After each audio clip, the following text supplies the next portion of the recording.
દીપડા બાદ હવે મગરોનું નવું ઘર બન્યું. અંકલેશ્વર છે ઉમરવાડા રોડ પર મગરની લટાર તો જૂના નેશનલ હાઈવે પર ભૂતમામા ડેરી સામે મગરની વરસાદી પાણી ડૂબકી મારતા નજરે પડી રહ્યા છે.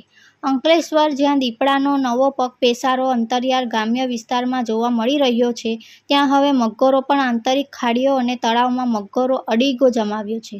2 દિવસ પૂર્વ જૂના દીવા ખાતે તળાવમાંથી મહાકાય મગરને વન વિભાગ દ્વારા ગ્રામજનોને ફરિયાદ બાદ પૂરી દેવામાં આવ્યો હતો. જે બાદ હવે ગત રાત્રિના ઉમરવાડા ગામ પાસે બ્રિજ પાસે મગર રોડ પર જ લટાર મારતો જોવા મળ્યો હતો.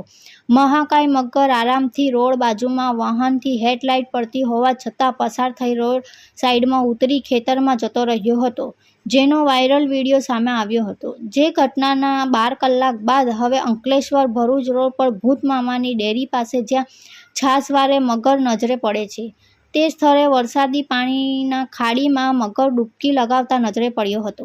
પાણી બહાર મોઢું ફાડી બેઠેલા મગર નજરે પડ્યો હતો. જે મગર નજરે પડતા લોકો જોવા ઉમટ્યા હતા. અહીં નોંધાવવું ઘટે કે વન વિભાગ દ્વારા આ વિસ્તાર મગરની હયાતી અંગે સૂચક બોર્ડ પર લગાવ્યા છે, ત્યારે બંને સ્થળે વન વિભાગ દ્વારા ગ્રામજનો ફરિયાદ આધારે પાંજરા મૂકવાની કવાયત શરૂ કરી હતી.